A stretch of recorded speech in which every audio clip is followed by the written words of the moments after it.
tout d'abord, merci à vous tous. J'ai remercié souvent toutes les personnes qui ont pu venir nous rejoindre sur ces 3 journées. C'est un réel plaisir d'accueillir ses clients, son environnement, son écosystème, comme on dit souvent, puisque c'est le terme approprié. Et c'est un plaisir aussi de découvrir des produits, des équipements qui sont tournés vers l'avenir, parce que maintenant le digital est rentré de plein pied dans le monde industriel, hein, depuis longtemps déjà. Notre métier se transforme, mais on n'oublie pas pour autant des choses importantes qui font partie de l'ADN de la société aussi, ce qu'on nomme la RSE. Ah ben voilà, Monsieur Nocard, journaliste imminent du journal Eureka. Je vous laisse vous installer. Et donc, pour rebondir sur la RSE, c'est quelque chose qui fait partie de notre ADN. C'est quelque chose qui s'associe en même temps, pour moi, autant que la R&D. C'est-à-dire qu'on peut faire de la recherche et du développement, mais on ne peut pas le faire sans avoir la préoccupation de la RSE. Et cet engagement sociétal, on essaie de le faire vivre au quotidien. Quand je dis on essaie, on le fait vivre au quotidien. On a des engagements. Je disais à Sarah et à Manon tout à l'heure, qui représentent l'association de Centralpe, que nous avions pris soin de faire venir des personnes du monde de l'éducation, donc des jeunes aussi qui sont venus, et parce que c'est nos pourvoyeurs d'avenir, pour l'avenir, ce sont nos pourvoyeurs d'embauche quelque part, hein, de ressources humaines pour la suite. Et forcément, on est engagé parallèlement avec plein d'actions qui ont leurs enjeux sociétaux. AS Fluide soutient depuis de nombreuses années le rugby de Voiron en particulier, voilà, parce que le sport fait partie, avec ses valeurs, fait partie de ce que l'entreprise développe depuis 34 ans. Et les engagements sont nombreux. On essaie d'être vigilant à beaucoup de points particuliers.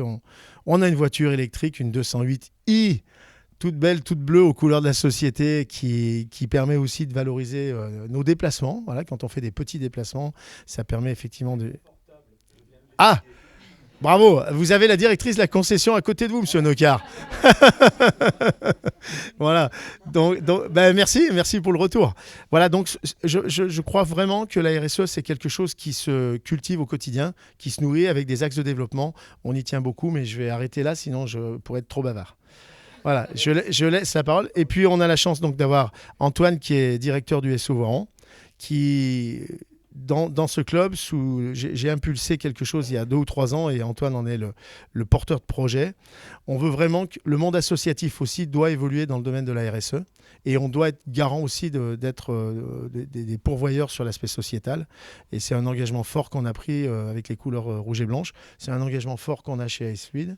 Et puis on partage des choses importantes aussi avec vous, puisque certaines de nos collaboratrices participent aux actions de l'association de Centralpe, hein, de nettoyage, de propreté, mais je souhaite aussi qu'on s'engage à vos côtés dans les commissions pour qu'on puisse effectivement apporter un élément positif de la vie de l'entreprise. Merci pour évidemment ce beau témoignage de Frédéric.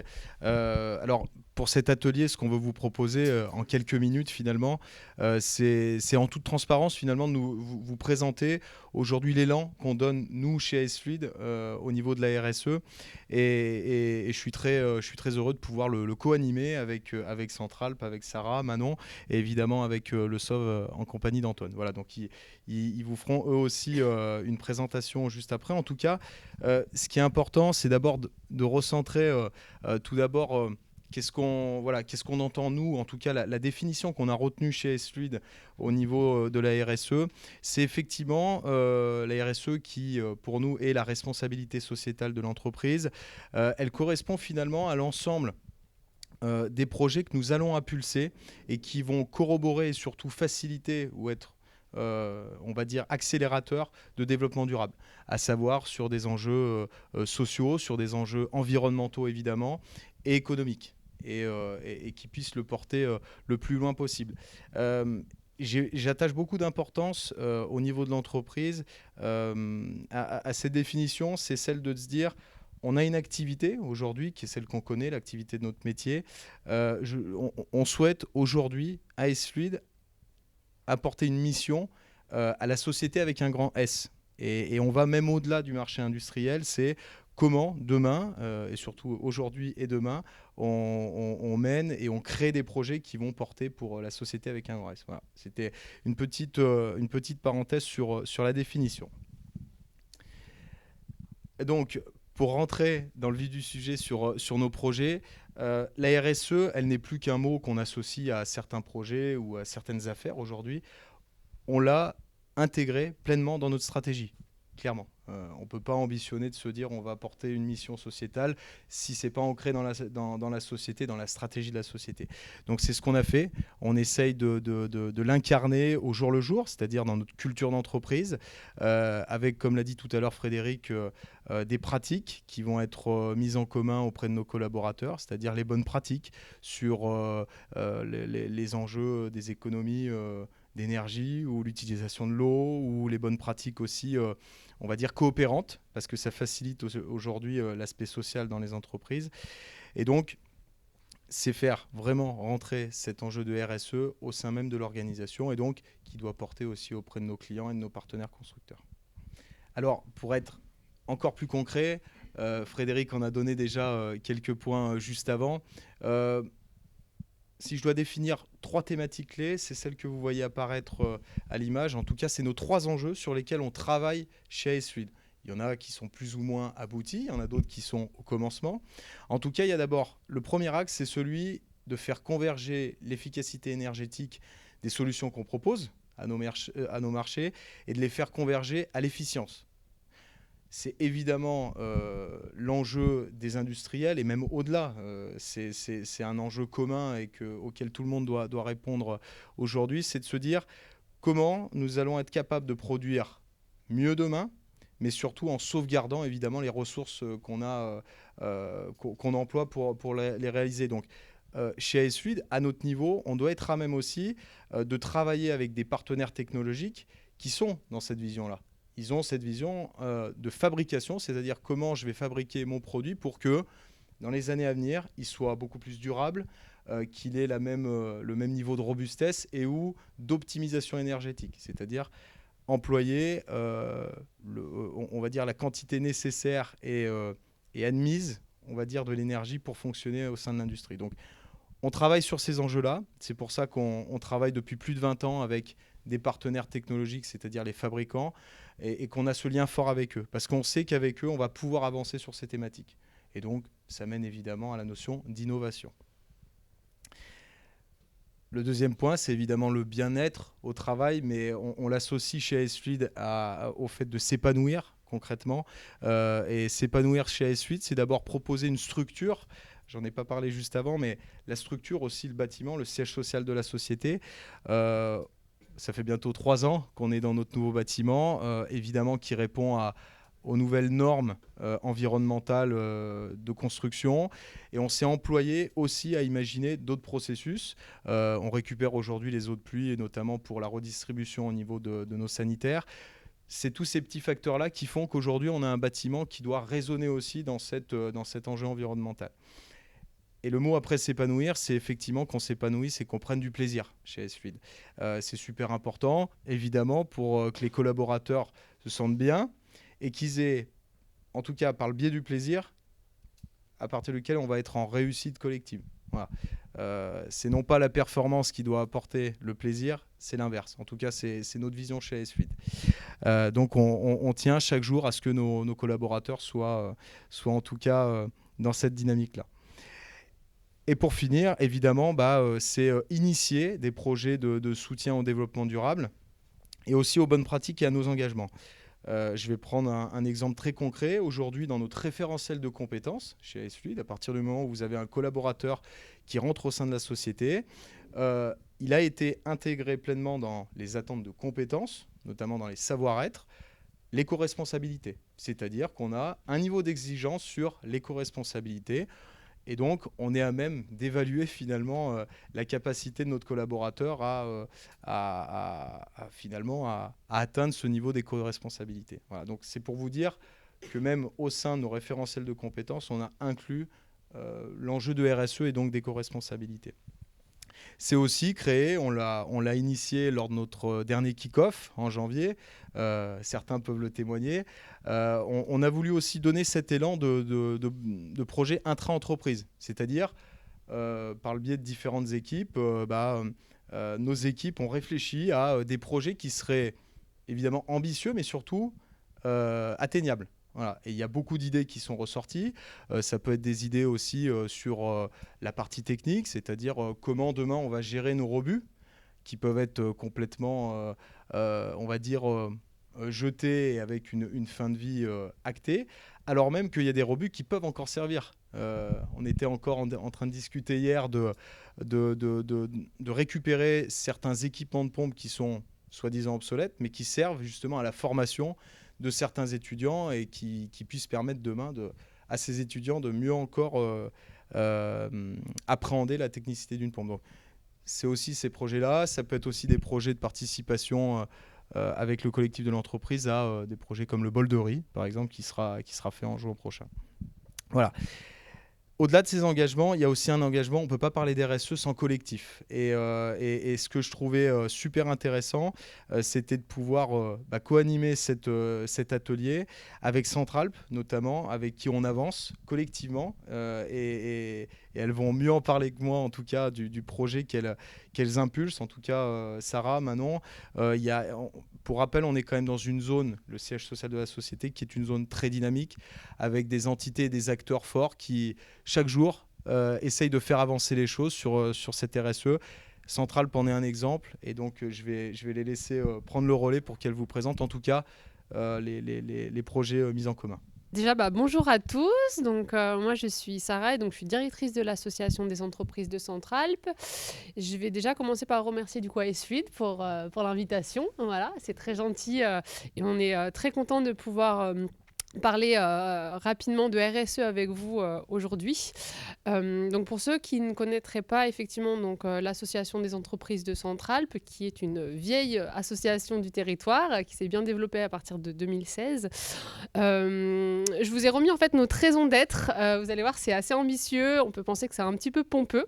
Donc c'est être créateur de valeur, accélérateur d'énergie positive pour réinventer la vie au travail dans un monde respectueux des hommes et de l'environnement.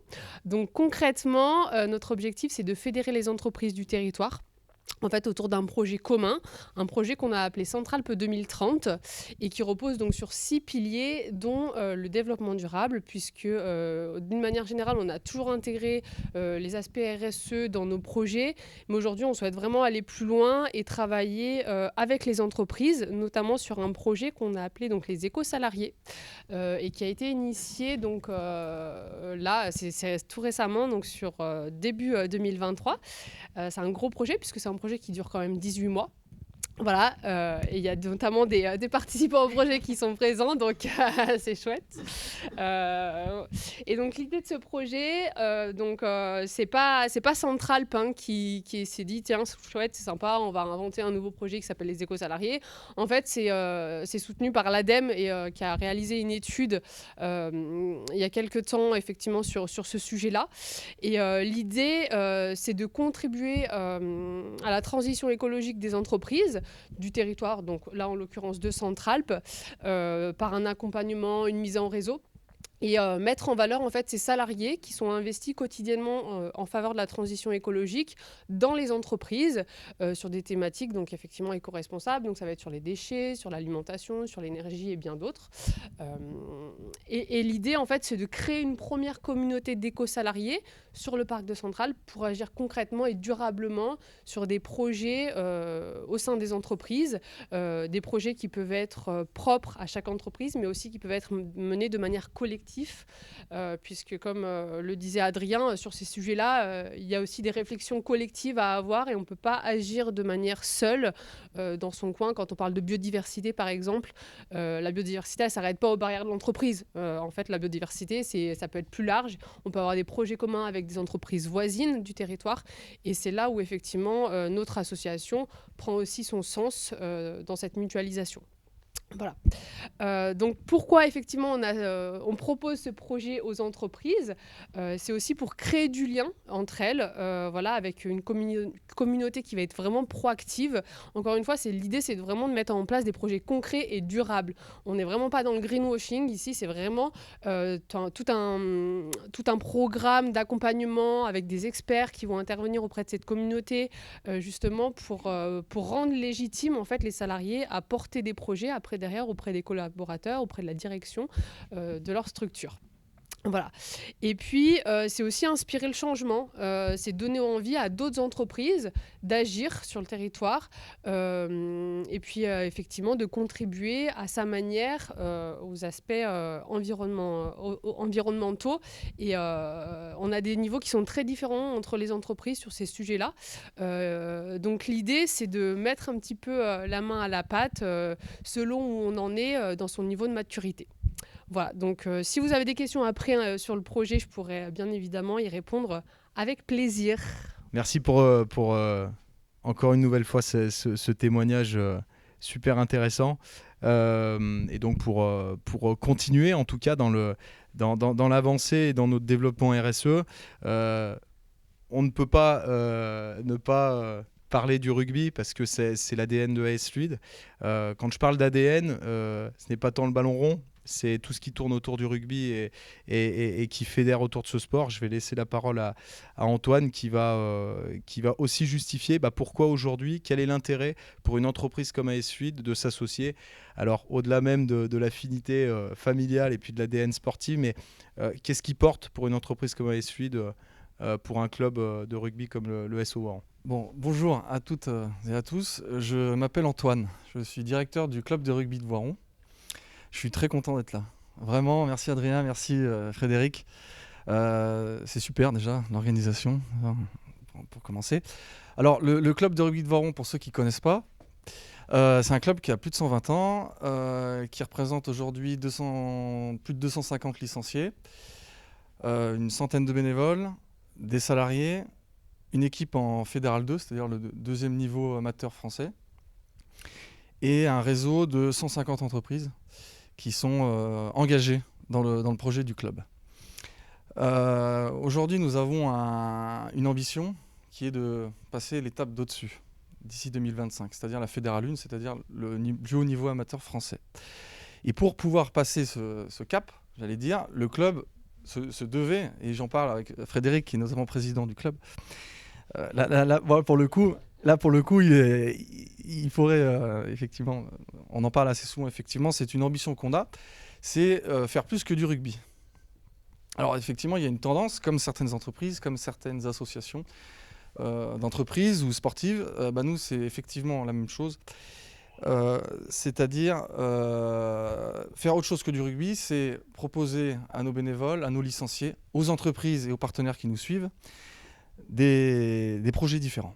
Des projets portés sur l'écologie, sur l'insertion professionnelle, sur différentes choses, sur l'inclusion aussi de certaines populations, notamment sur le bassin du Pays Voronnais. Je vous donne un exemple, le sport adapté. On développe le sport adapté chez nous. L'insertion aussi professionnelle avec des agences d'intérim et autres. Et on a aussi une belle équipe de féminines en Fédéral 2 au nom propre qu'on développe aussi. Donc on a beaucoup de choses à développer et on s'y attelle. Notre baseline, j'allais dire, depuis l'année dernière, effectivement, c'est le SOV, l'engagement sur tous les terrains, parce qu'effectivement, il y a le terrain sportif, mais il y a le terrain aussi économique, le terrain social, qui nous tient vraiment à cœur. Concrètement, un de nos projets, c'est le projet Excellence. Le projet Excellence, c'est un projet qu'on lance en septembre 2023, qui est un centre d'entraînement labellisé. Donc, la relation effectivement qu'on a avec AS Fluid et aussi nos partenaires, c'est que, notamment dans ce projet Excellence, AS Fluid nous soutient énormément dans ce projet-là. Pour vous expliquer le projet, c'est donc des jeunes qui ont entre 17 et 18 ans, qui vont intégrer le club, en tout cas, ou qui sont encore aujourd'hui, qui sont licenciés, vont intégrer un programme qui va effectivement amplifier leur connaissance technique au niveau du rugby, mais aussi on va leur proposer un accompagnement pour, comme je le dis, devenir un pro dans le rugby ou dans l'industrie. Parce que ce qu'on va proposer à nos jeunes, notamment en seconde et notamment avec le lycée Ferdinand Buisson, entre autres, c'est accompagner des jeunes en parallèle du rugby. Les accompagner pour une formation, notamment à Ferdinand Buisson, les accompagner aussi dans de l'intérim ou dans des stages d'été, chez nos partenaires industriels, mais aussi dans de l'alternance et des stages.